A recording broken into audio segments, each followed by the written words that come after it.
Hey everyone, this is Dr. Russ Jones. And Brad Kennan. We are wide open. How are you, my friend? Always wonderful. How are you today? I'm doing good. I'm feeling like a champion. I'm almost over my cold. I feel good. Voice is a little froggy. How long's your cold been going on? 4 or 5 days. I mean, I didn't miss work or didn't feel, I was still fine. It's just my voice was, I sounded like Stevie Nicks. Oh, okay. Because there'd be worse things than sound like Stevie Nicks, man. Yeah. It's been about a week for me. Wife's got it. Some of the guys on my crew have it. It's some of them seems like it's a little worse than a cold, and some of them, whatever. So we're not as robust as you are. So robust. Well, it is what it is. So anything going on with you? Oh, just the normal. Couple things. Number one, I saw that our good friend Mark DeWorth kind of released who's going to be at the OBC this upcoming year. They'll have a Bigfoot conference, the granddaddy of them all.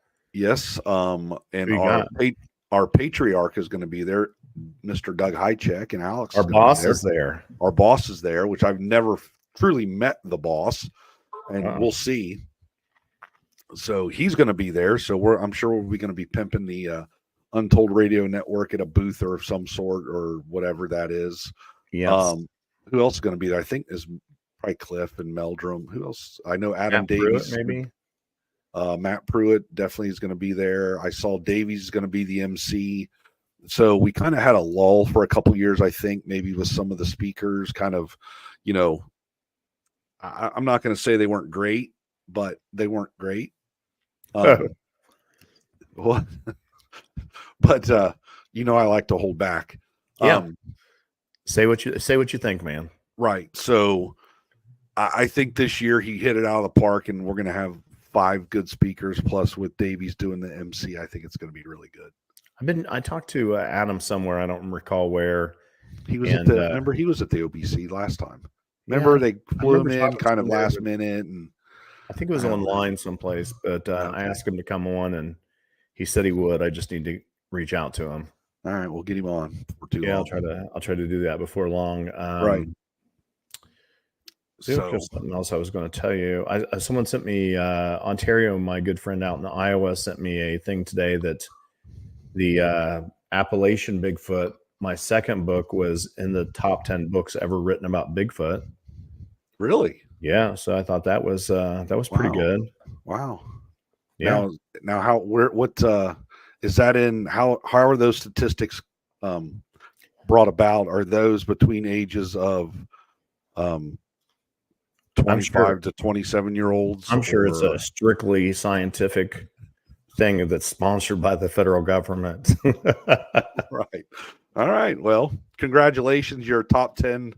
Yeah, for whatever that means. So it's always good for people to be interested in your stuff. I've been, I think I told you I was working on some different, I get interested in topic. Right now I'm working on tree manipulation. I'm studying which trees are more prone to damage from storms, like snow loads, high winds, that type of thing.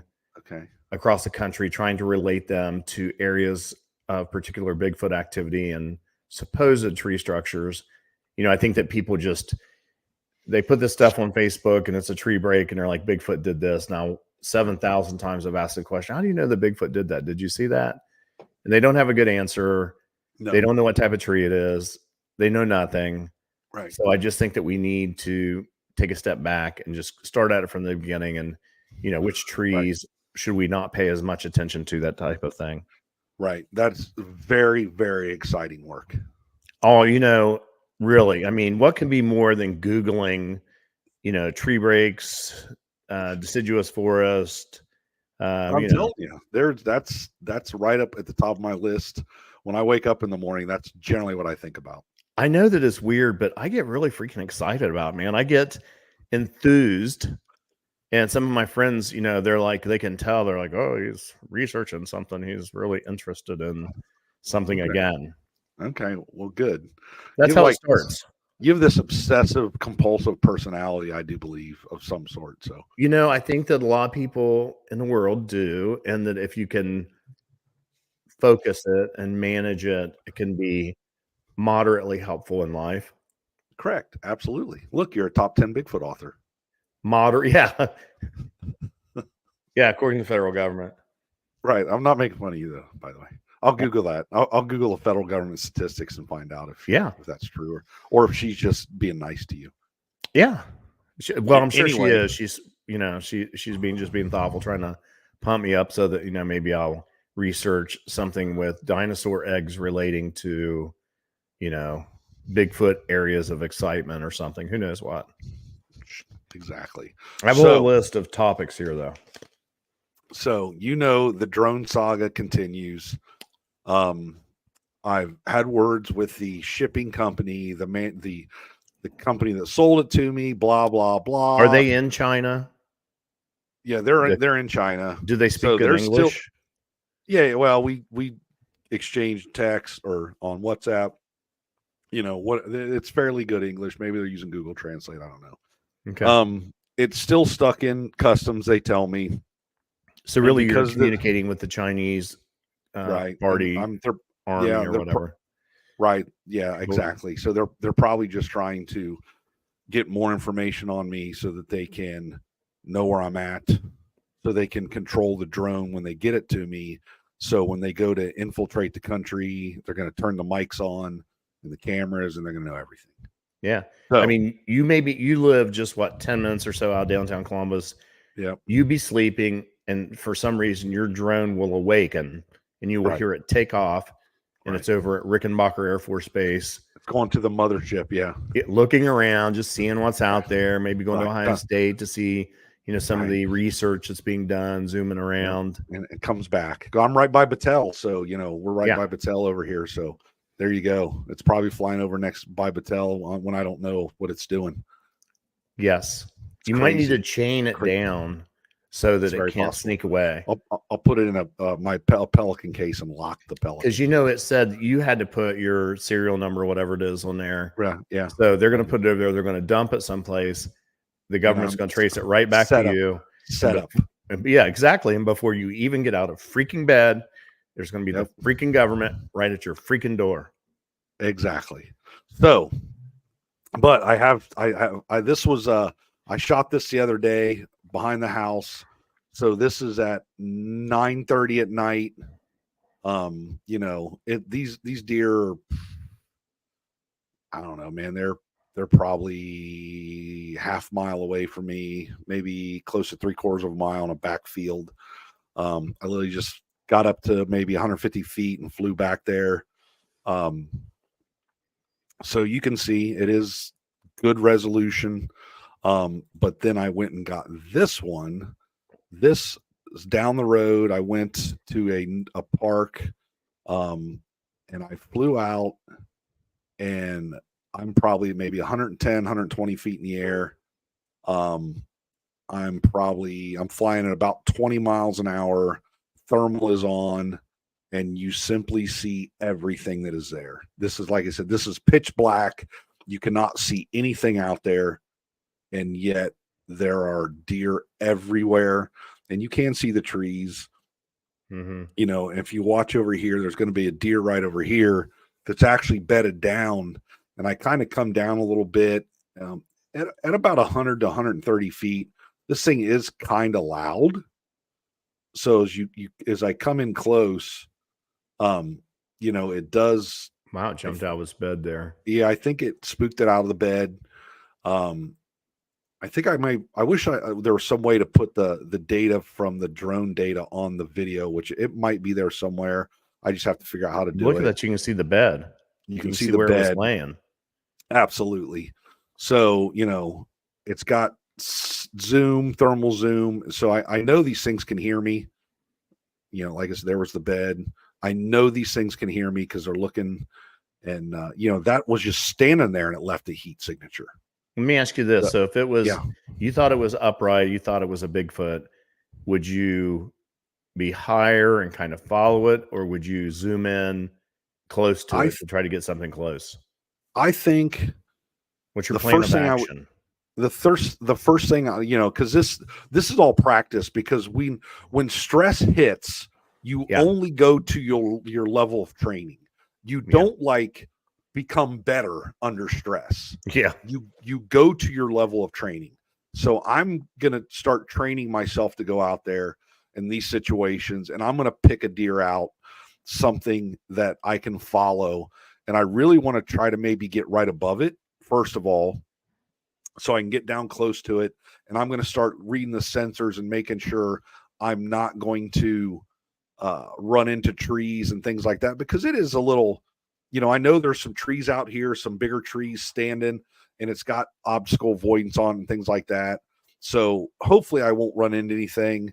It'll warn me. I'm just, the more I work for it. Yeah. And like I said, it does have different functions. Let me see. I was fast forwarding here just to get to the point.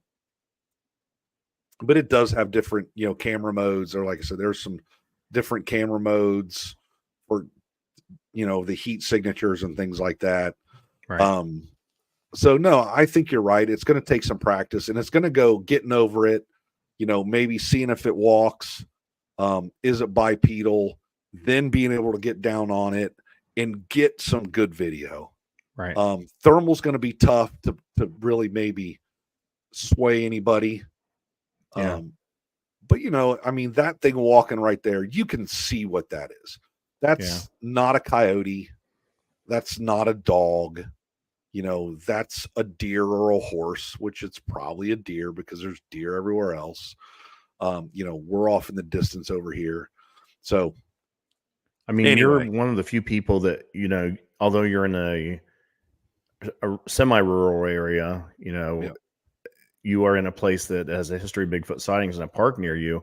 You're probably one of the few people that in the country that has the tools right now in the location to maybe get something. Yeah. You could become world famous. Right. And I'll write a book, and I'll be top 10 Bigfoot books. Exactly. Right. We'll be right next to each other. Yeah. Would that be cool? That would be cool. Anyway, with the money we make from the podcast, we could just mail it in.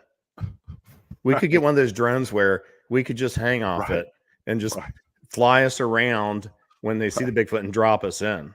Right. Exactly. We'll work on that. Anyway. All right. Or I was thinking about, is really what I was thinking about doing. A buddy of mine saw my deer video, and he's like, you know what, man? He said, you really need to have an attachment, because he's from Texas. He's like, we got all these farms in Texas that have these wild animals, right? He said they need to dart these animals and get them down.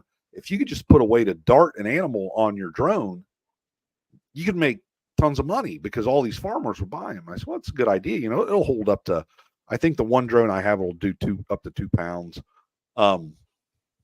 Same thing with Bigfoot. What if I could put a dart on that thing, man? There's a lot of talk about that over the last several decades, but no one could really figure out, how you figured the exact weight, because we didn't have specimens. Everything was just them guessing. And then when it does that, so either you're going to kill it because you put too much in, which may be your aim. Why don't you just freaking shoot it then if you're worried, what I mean? If that's the issue. And then, of course, the other issue being that you didn't give enough, and so it's a little wonky. Right, and it falls down and dies anyway. Falls in a pond and drowns. Or it chases you because it's pissed off. Right, exactly. Then I got to kill it anyway, so whatever. Yeah. I just pissed off half our audience, but anyway. So continuation of last week, we stopped at a point. We got Matt is back this week. So if you didn't hear last week, I'm sorry. Tough luck for you. Go listen to it. Or if you want to listen to this week, great. Skip last week and go back to it. But basically, Matt, you had an encounter with something that we don't know. We didn't really get to talk about what it was. It was a werewolf type object, but you said it kind of disappeared and vanished, kind of like in a puff of smoke, gone. So Russ and I have theories on that, as long as Russ stays off the Ohio State boards while he's on the podcast. Congratulations on your book as well. Thank you. It's like you know me, Brad. Right. Well, so, he is wearing the hat with all the, the Ohio. We only talk like 8 times a day, so Yeah. So Russ and I were, Russ is much, he's got a better grasp on this than I do because of his background. But we believe the veil between good and evil in this world right now is very thin. Yes. It has been thick through times in history. And now with the way society is pointed, the way society is moving, I saw Glamour magazine literally just had a satanic abortion article in it, which that's in Glamour magazine. This is disgusting to me. So anyway, I digress. Evil is upon us. Evil is here. And that veil is very thin, so those demons can come across that veil much easier.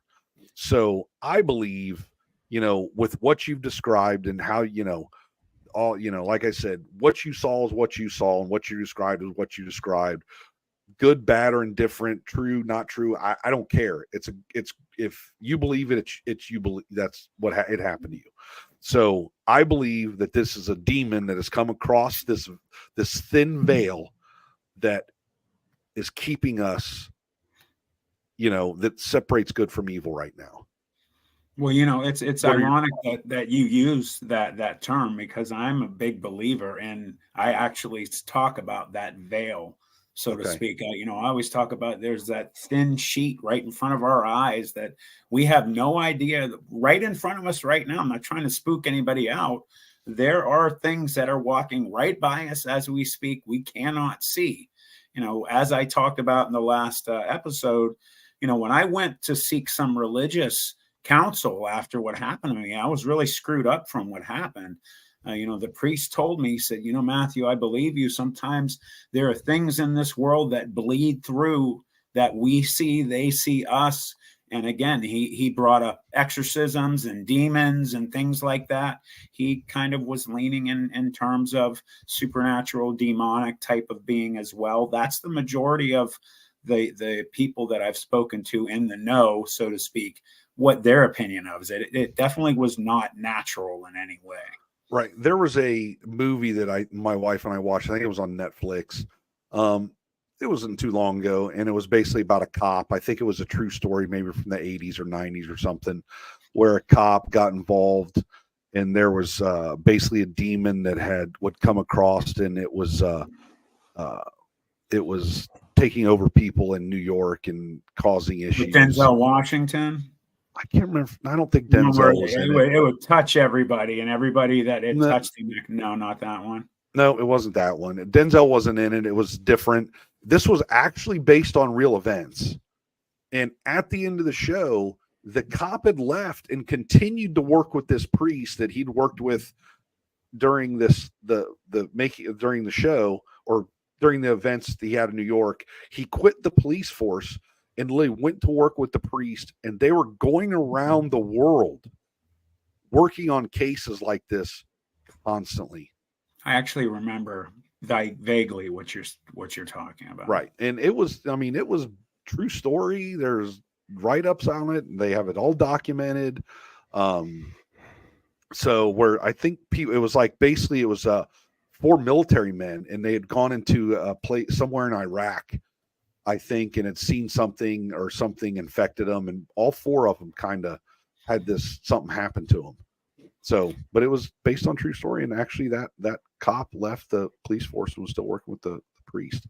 So anyway, those are the ones that are hard to deny. I'm sorry to interrupt you. When you it is. You get police and military that comment on these types of events, it's really hard to ignore, and people to say, yeah, I'm not gonna listen to that one. Right, exactly. And I mean, yeah, you're right. It's, I know there's good cops and bad cops out there, but most of the time the cops are good, and they're going to tell you, they're trained on how to view things. They're kind of trained in pressure situations and all that kind of stuff. So, I'm sure you've heard of the Demon House, and that Zach Baggins had purchased and had knocked down, and I think it was in Detroit or Indiana, one or the other. There's a movie about it called The Demon House, and if you Google it, you can see it. It's absolutely horrifying, and there's police officers that speak right on camera that talk about what happened. People from hospitals, social workers that saw things happening in this house that has horrified them for life. Is it in Monongahela? It's not in Monongahela, PA. No, it was either, I think it was in Indiana. It might have been either Gary, Indiana, or somewhere in Detroit. It's either one of those. But it was Zach Bagans had actually purchased the home. And there's an actual movie you can rent on like Prime, and it's called The Demon House. Okay. That's something I won't be watching. It's, there's the sound of an actual, when he had himself locked in the house, plywood screwed up to the doors and everything. And he's there at like 4 a.m. And there's the sound of, I'm getting goosebumps now, something in there that makes a kind of low type of growl type thing. And I don't know. It was disturbing. Yeah. So this guy basically in 2014, Ghost Adventures, host Zach Bagans paid $35,000 for a home in Gary, Indiana, believed to be possessed by evil spirits. He had it demolished 2 years later, but the chilling, bizarre mystery surrounding the structure continues to live on despite its destruction. So that was in Gary, Indiana. Yeah, that was one of the most disturbing things I've ever seen. So I don't watch any of that stuff. I don't listen to it. I don't watch it. I don't want to take a chance that, by doing that, you're somehow inviting that stuff around. It happens. Exactly. Yeah. No, I agree with you. So we kind of ended up at the end of the encounter last time. So this thing kind of, I think it was coming up the stairs or something when you saw it, and it kind of turned this black smoke and it left. You guys got out of there and you got home, so then you started telling your parents.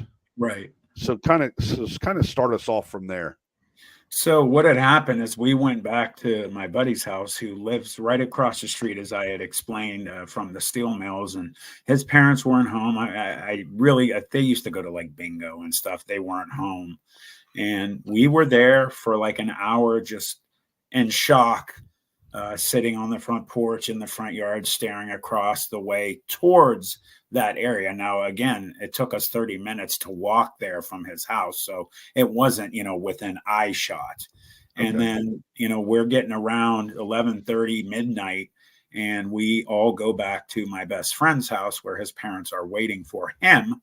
We all walk in completely pale, filthy, in shock, and start getting yelled at immediately. Where were you guys? What's going on here? And of course, we're all talking at the same time. Get shut up. One at a time, asked his son what was going on. Where were you? And he told him, and immediately we get screamed at. What are you doing down there? I always say this. I'm not going to out the family. I don't have permission to say exactly what he did, but a lot of people that know me, that they know who I'm talking about. The father was basically in charge of the whole city. It doesn't take a rocket scientist to figure out what he did. And he was aware of where we were and the kind of condition that place was in. Just being there was life-threatening. He knew about the type of people that frequented that area and was very upset. So we started telling him what happened, and the mother just looked at us like we were completely out of our minds. And she turned around and said, "You deal with them. I'm going to bed." And he started asking us what we were talking about, and he went off on us, almost giving us the impression he knew what we were talking about. Took us into a different part of the house and called my father, which of course put the fear of God in me, because it was midnight and I wasn't home. I was 14 years old. And my dad came and he took him in the other room. We could hear them talking. They called us back in, and my dad just had a very concerned look on his face, and they talked to us about not talking about this, that we were going to be deemed the crazy people of Youngstown, Ohio. We were going to have to go to the city school instead of the Catholic school we were going to go to. I wasn't going to be able to play ball there, yada, yada, yada. The coach would think you're nuts. The only people that believed us was just my best friend's dad. My dad believed, he told me years later, actually the month he passed away, from pancreatic cancer. I talked to him on my birthday, which was May 21st. He passed away on the 31st. And I asked him, Dad, I need to talk to you about what happened to me when I was 14. I need to know if you believe me. And he told me I do. And he told me the discussion he had with my best friend's father. And he said, I've just, not known how to talk to you about it for this long.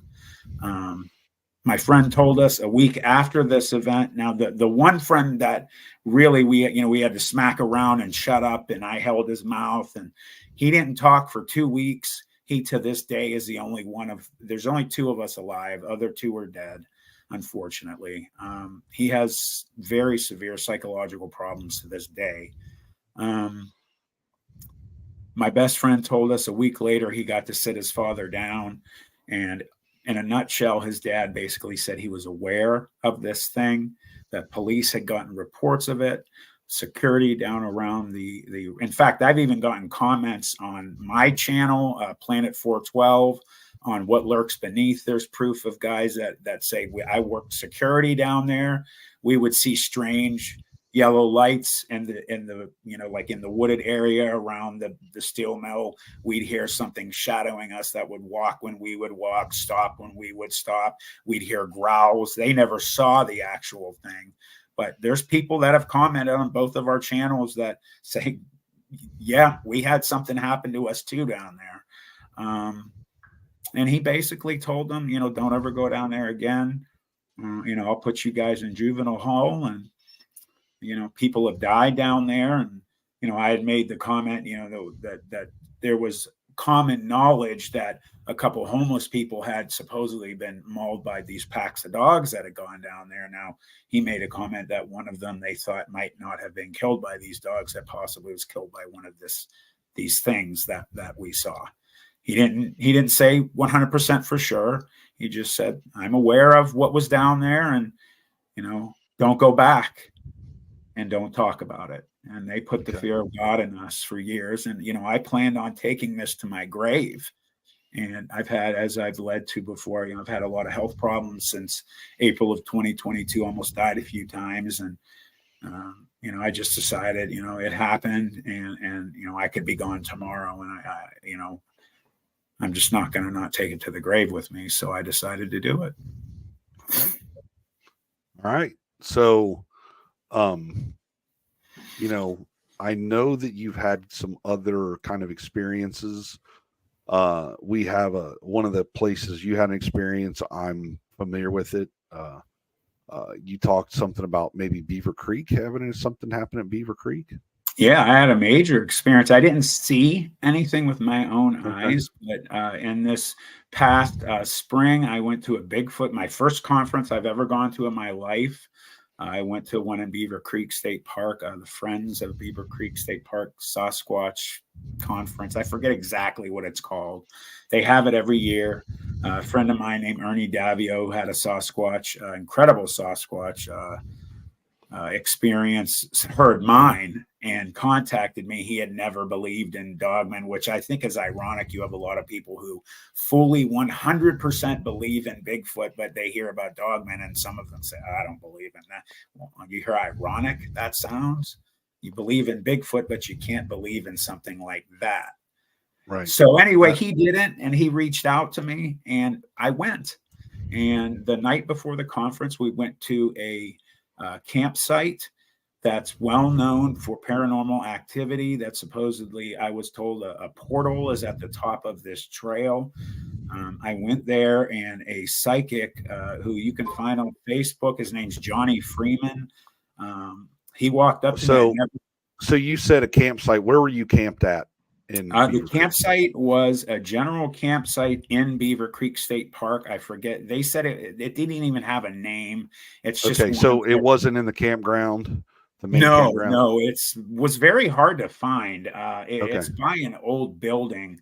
I forget what they call them. There's just a general term for like some of their campsites in that park. Okay. If you see my second video, I have pictures, all pictures. I took pictures of everything. And there's like an old building on the left when you turn right into this campsite, and I walked in there. They were introducing me to people. I'd never met any of them before. In fact, I had just met my friend Ernie for the first time, him and his wife and their dog. We had dinner, and they said, "You want to come to this campsite?" And this gentleman named Johnny Freeman comes up to me and grabs my arm. I've never met him in my life. You know, being from Youngstown, I was like, "Whoa, bro, slow your roll. You know, can I help you?" He said, "I apologize." He said, he explained what he is. I'm a sensitive. I'm a psychic. And did you say a sensitive? He says he's a sensitive. So like sensitive to supernatural things and a psychic. And he said, I have never noticed someone with an aura like you before. And, at first I've never heard anything like that. So like your face, Brad, I was like, okay, how can I help you? And he said, I just needed to tell you. And he explained to me there's supposedly a portal at the top of this trail. And he said, something's telling me you need to go up there. And I was on a crutch. I just had my left knee replaced about a month and a half before. I had lost my right leg last April to problems from surgery. So I pulled up my pant leg. I'm like, I have a prosthetic. I'm on a crutch. I don't think I'm going to be going up any trail. He said, it's up to you what you do. I'm just telling you something is telling me you need to go up there. I thought about it for about 20 minutes and I went. It took me about half an hour, 40 minutes of grueling, painful, doubting the whole way up. What am I doing? I've got to come back down. It's going to be even worse. There were times it was so graded I had to put my crutch down and crawl on fours, and I made it. And it took me a long time, and it was starting to get dark, and I'm like, oh man, I gotta go down. So I'm up there, and again, there's pictures on my video, and I did not go the last 20 feet because it was probably this wide. And if I would have fallen 200 or more feet down to this stream. So I kind of held on to a tree and I kind of looked and I could see some strange kind of rock formation. And right where I sat, there was a fallen tree. So I sat down and I kind of gathered myself for about 15 minutes. And I just started talking. I didn't know what to do. I just started talking out loud. I mean you no harm. I'm here as a friend. I'm your brother. Please show yourself to me. And nothing really happened. And just when I was about to head down after about 25, 30 minutes, it got ultra quiet. I mean, deadly quiet. Like all I could hear was the stream below. And that made me think of all of the things I've heard when paranormal things are going on. The night when I was 14, all we heard was the fire all of a sudden, nothing else. So I was like, uh-oh, here we go. And I just kept looking around, talking, nothing happened. I just, for some reason, just got the idea to grab my phone and do an EVP. I'd never done one in my life, seen them on all the ghost shows. So you have that recording. I did it, and I listened back right after it, and there's something there. And I mean, even Mr. Ron Moorhead, who I met at the second annual Dogman and Cryptid Conference in Dallas, Fort Worth this past September, was there. He heard it 3 times. He looked at me and said, you got something there, Matt. You could ask him yourself. He heard it 3 times. So I'll go ahead and play this. To tell me you're here. You're going to have to rewind that all the way. What's your That's name? The very end. Is there anyone Well, I don't know here, and how many of you are there? I don't really have an option to, let me see. How about I could play it over the microphone here? Yeah, that would work better, Doc. Okay. Is there anyone out here with me? Thank you for allowing me to be in your home, in your woods. Do you want to say anything to tell me you're here?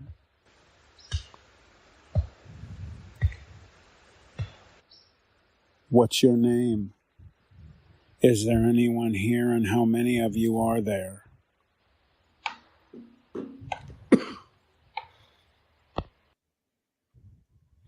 Now, I did not hear any of that with my own ears. None of it.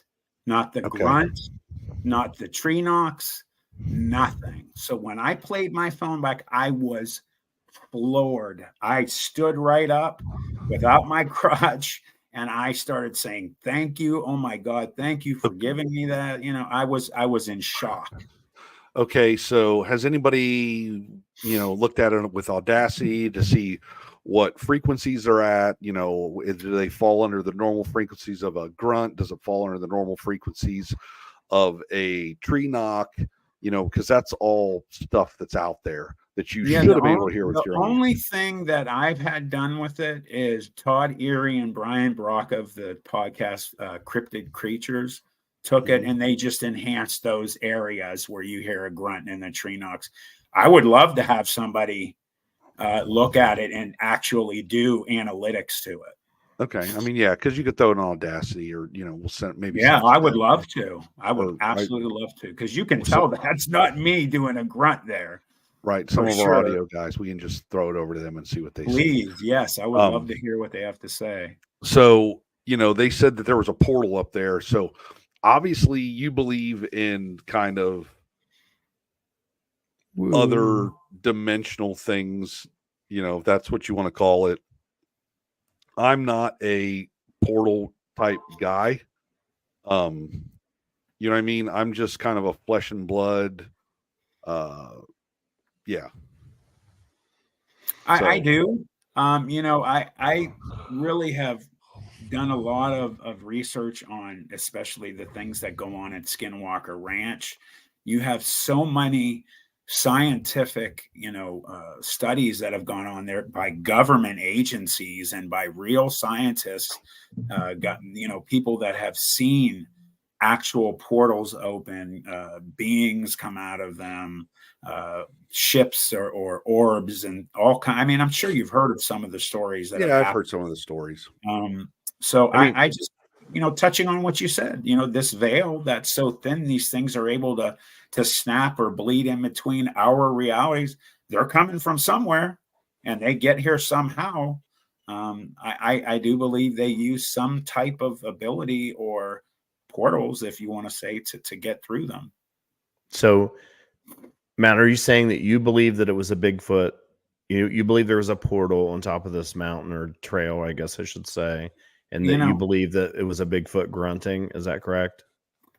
I've never seen a Bigfoot, but from who's heard it and what I would imagine that grunt sounds like, I really don't know what else would have grunted like that other than either a Bigfoot or something else that was supernatural in some form. Like I said, I had Mr. Moorhead listen to it. He thought it sounded like one to him. Obviously, we can't prove exactly what it was, but there was something there because I was alone. I'm trying to think. I know Beaver Creek pretty well. I'm trying to think of where you guys were at. Because I have had an experience. I've had very good experiences at Beaver Creek. And in fact, I don't know. Here's a piece of audio that we got one night when from another person. I was on the other side of the park, and some guys had some things happen. So.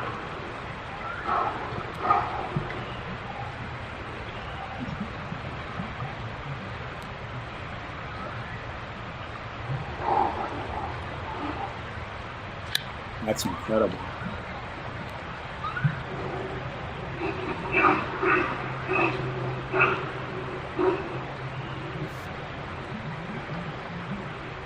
Wow.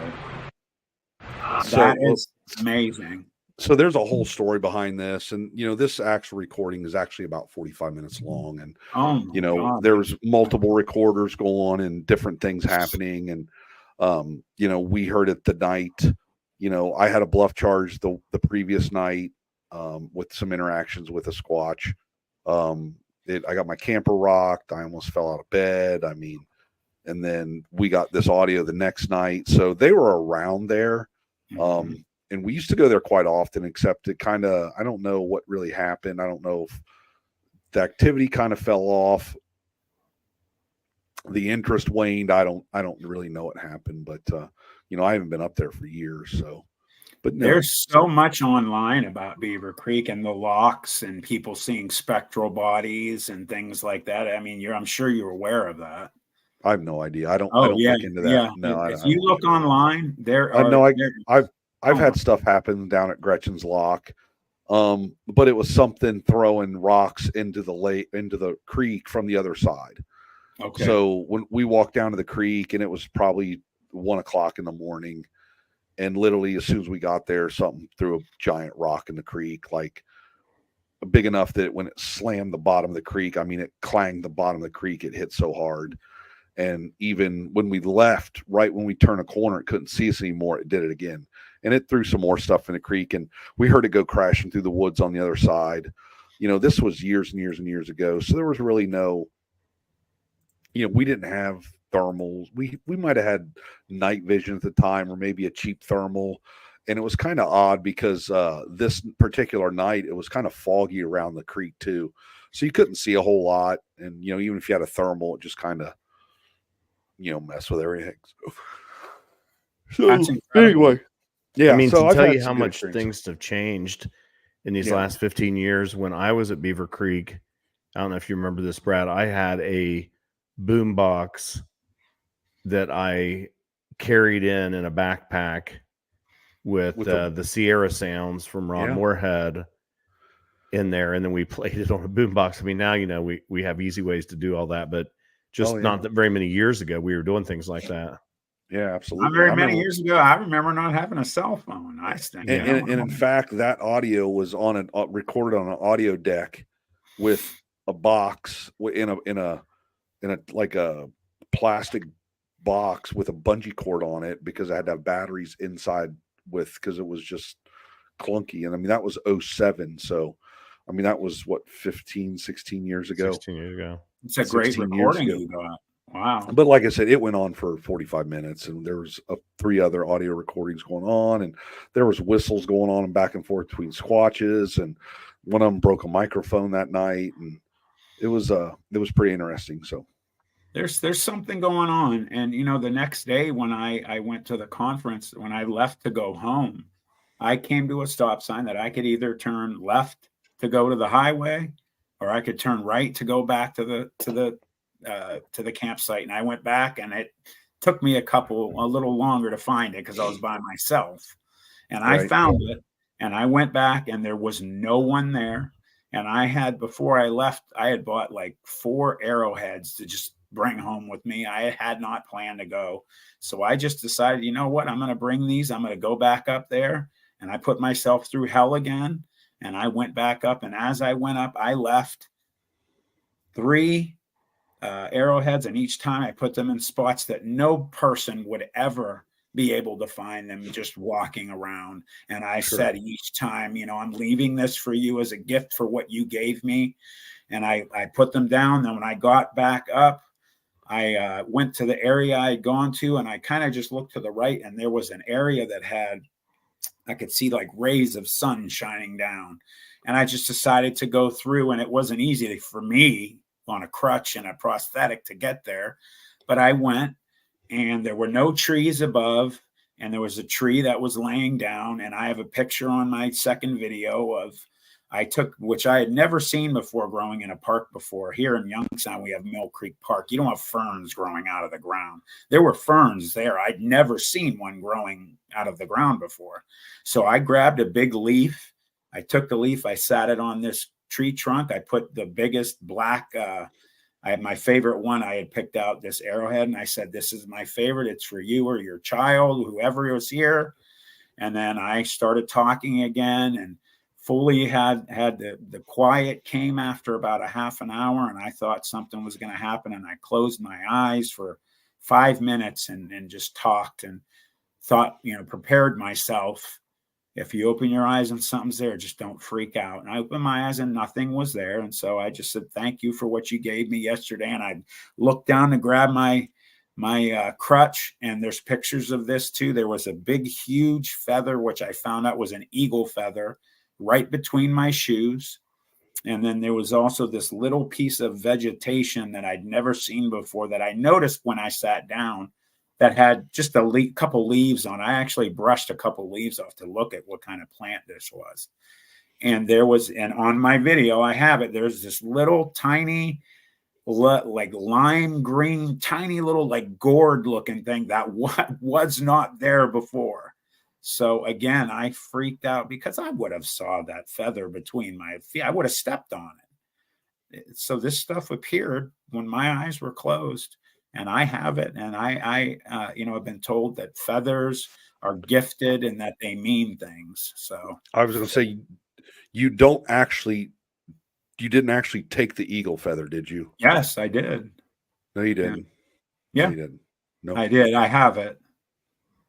That's not a good thing. Okay. I won't say anything. Okay. Yeah. Now I feel my face turning red. We'll have to delete that part. Okay. No, you left it at there. Yes, remember? I left it. Yes. There you go. You're right. Left it there. You did not take it with you. Yes, sir. Yes. I think I've seen that on like Northwoods Law like several times or something. Okay. Like any predatory bird feather is not quite legal to own. Okay. Well, then I definitely unless you're an indigenous Indian, or maybe I've been watching the different law programs. I don't know. Yeah, I must have confused that was something else. Yeah, you were confused. That was probably just a common killdeer. I just had surgery, so Right. Yeah, you're gloopy on drugs. Correct. Right. Anyway, Russ, you're being awful quiet. Yeah. Well, I'm just trying to take all this in. I mean, it seems weird to me. Weird is probably not a very good word, but I mean, we know that there's Bigfoot activity. There was Bigfoot activity at this park a long time before any of the supernatural or paranormal stuff began, right? Because there's a history of it. Yeah, I mean, it kind of was striking me how similar it is to the rest of the Bigfoot community in that woo paranormal was really not a part of it, or certainly not even a dent in it or a scratch in the Bigfoot community. The same way with Beaver Creek State Park. And then about the same time that Beaver Creek Park started having some paranormal events, then it was, happening around the country at the same time. I mean, it's just interesting how that is. Of course, I'm not sure how to think about that. You and I believe that there's a veil and there's weird things that go in the world, and that's always been happening. I am troubled that how people relate it to Bigfoot activity. But what do I know? I mean, I could be wrong, right? I mean, I just think that to make the jump seems like a big jump to make. I mean, like the most obvious answer, of course, would be that it would be a unacknowledged primate that's out there somewhere is more reasonable and more likely than not only is there some type of primate, but that there's some type of supernatural event or paranormal thing going with all these other things. I think I don't know. I don't know either. And like I said, that's why we're just guessing at this anyway. So it doesn't even matter. Was just, like I said, it was a lot for me. I mean, even now, like I feel lucky that happened to me. I've had a lot of things going on since I was a child. People talk a lot about how they think certain families that have things happen in them, that it just kind of travels through families. And I have on my mom's side that I'm half Lebanese. On her side, there's been a lot of things that I've heard over the years that has traveled through my family. So it doesn't really surprise me so much. Can you give us an example, Matt, of what? I'm not. Sure. You don't have to tell us. Sure. Yeah, I have cousins that have had multiple supernatural experiences. My great aunt, when she lived in Lebanon, when she was a child, supposedly had an experience with a jinn. As she basically told us when we were kids, she had some kind of shadow being come after her when she was a child. And it's just, I've had things going on with me my whole life that I've just noticed things that other people don't. Like what? I've just always had the ability to just notice detail that most people don't.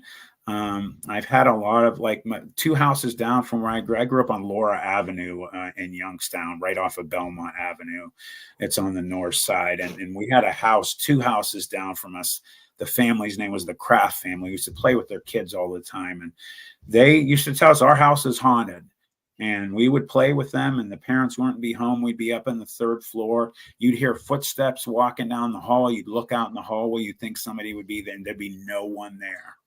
And they'd have a light that would purplish kind of light that would turn on in their basement. They had no working light bulbs. So it would just get real, purplish kind of fluorescent color down there sometimes. And they wouldn't have no idea where it would come from. They'd go down and it would go out.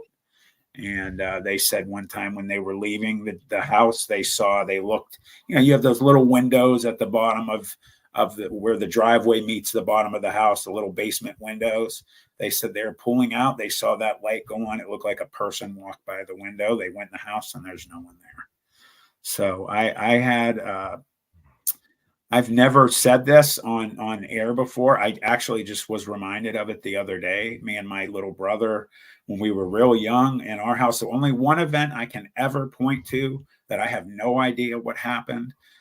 We were playing in my mom and dad's room. They used, it was an older house. So each room during the summer had the window air conditioner units. So you keep the doors closed.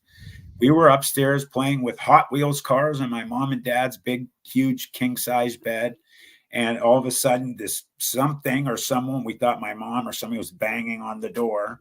We opened the door, nothing was there, closed it, and then something, bam, hit it again. So hard, it scared us so much that we were holding the door and something was banging on it. And we started screaming, and my mom came and we got whooped because what are you guys doing, slamming the door? And tried to tell her something was trying to get in the room. There was nothing there.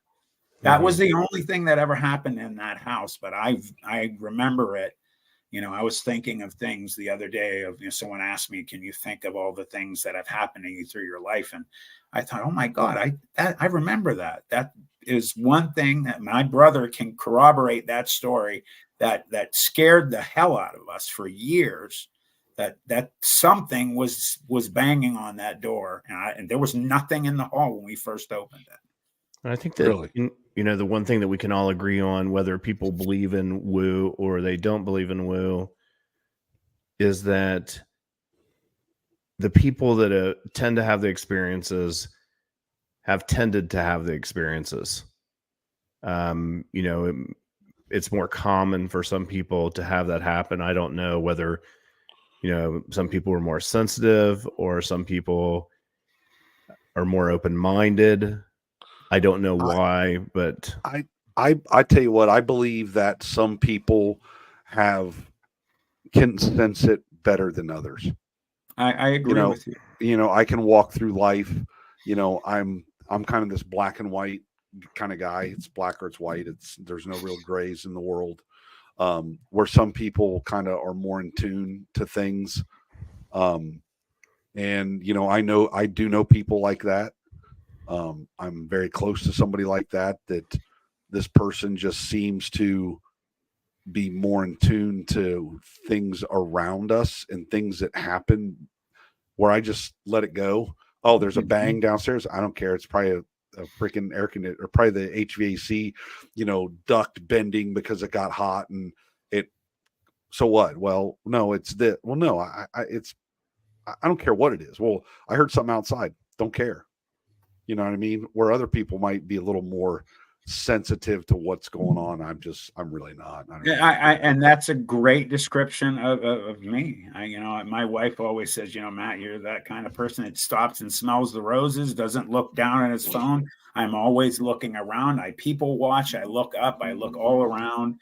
I freak my family out sometimes how much detail I notice, things that I notice. I've been a person that I am in no way, shape, or form saying I have any psychic abilities. I just have had premonition type events many times through my life where I've just got immensely strong gut feeling about something, and I was right. And it's happened so many times that it's just added to this list of if anybody's sensitive, I believe I have a sensitivity to something that's a little different that goes on that most people don't notice. I have a friend that calls that knowing. knowings. That's a good description. Okay. She has knowings. She has knowings. I like that. I've had a lot of people reach out to me since I've started doing interviews and I had my channel. I mean, a ton of people who I've had some people say they think I'm an empath, and I don't know anything about that. I'm not. I don't agree with them. I'm extremely good at judging character, at knowing when I meet somebody. I usually can read them pretty darn quick. What type of person they are. I don't know anything about being an empath. I just am very detailed. I don't know what an empath is, and frankly, they're supposedly very sensitive to people's emotions and feelings, and they can read people. And I don't know anything about that. All I know is, like I've said, I have just been able to notice immense detail and things that most people don't for the majority of my life. All right. Well, on that note, if you'll notice, we've been talking for almost another hour. Yeah. So, and if Russ doesn't eat every hour, he starts to shrivel. Get grouchy. He gets grouchy. I have needs. Of course, I shut myself down not shortly after 8 from eating. So, right. We just have to wrap these things up so I can eat. Right. You got to eat. So what you stop eating at 8. What time do you eat tomorrow? Noon? Yeah. Between 10 and noon, depending on what my body tells me. Okay. I only eat once a day. You definitely wouldn't do good with me. I usually don't eat dinner. That's it's tough because you got to eat a lot of protein. You're supposed to eat 1 gram of protein for every pound that you want to weigh. So I drink a lot of protein shakes, so that's probably why I don't eat a lot during the day. Yeah, so if, it's a different kind of protein, but it's still it is protein. Which I drink a couple protein shakes a day and try to eat meat. Yeah, and whatever. I love meat. Trust me, good steak, baby. So how can people get a hold of you? You can go to Planet 412 on YouTube. I'd love anybody to subscribe. I actually just put up a new video that's up right now. It just went up actually as we've been here. I've had my channel for 3 weeks, and I have almost 1,700 subs, and I've got almost 3.9 thousand watch hours, and it's doing pretty good. You can also go to Gmail. You spell out Planet 412, the exact word, and you can send me emails if you want to get a hold of me there. So it's Planet 412 at. And actually, it's Planet PLANET FOURTWELVE. Okay, so they got so. I tried to get that one. You got to get an English. You got to get an English major. But you can find me. If someone wants to get a hold of me, they can find me on Facebook. I'm not hard to find. Okay, all right. Hey, we really appreciate your time, Matt. I know that you've listened to Brad and I for a long time. You had told me that when we were originally talking, and so huge fan. Brad and I appreciate that a lot. Yeah, we appreciate Thank you. That. It's Thanks been an for honor. taking all the time. Absolutely, it's an honor.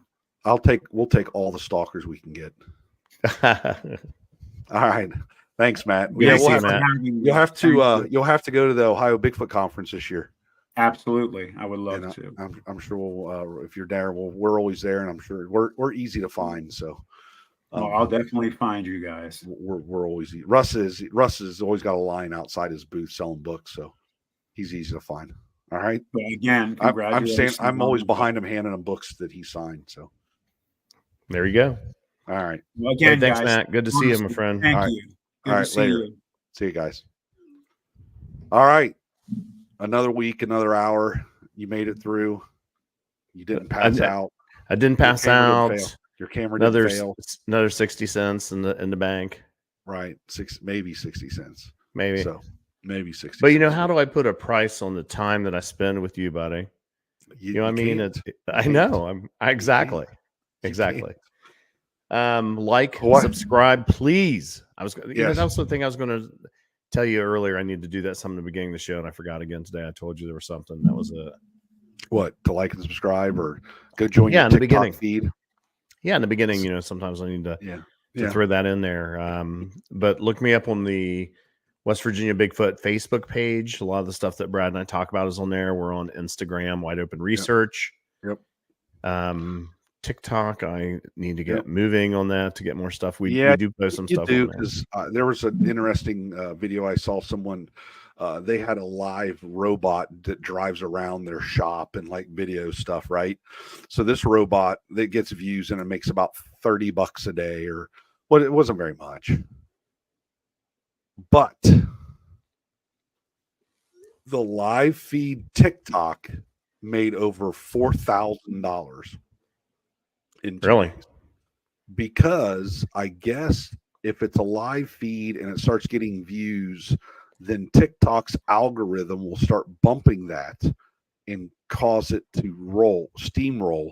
So my thought was, I need to get an extra phone and put it in a Faraday cage of some sort, put TikTok on it so I can be in the TikTok world.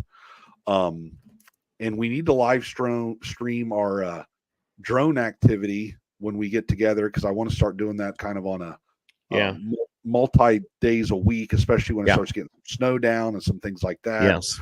And we've got some big plans for that coming up next year, with some things we're doing with some high profile Bigfoot people that everybody knows in the Bigfoot world. So we got some stuff going on this year.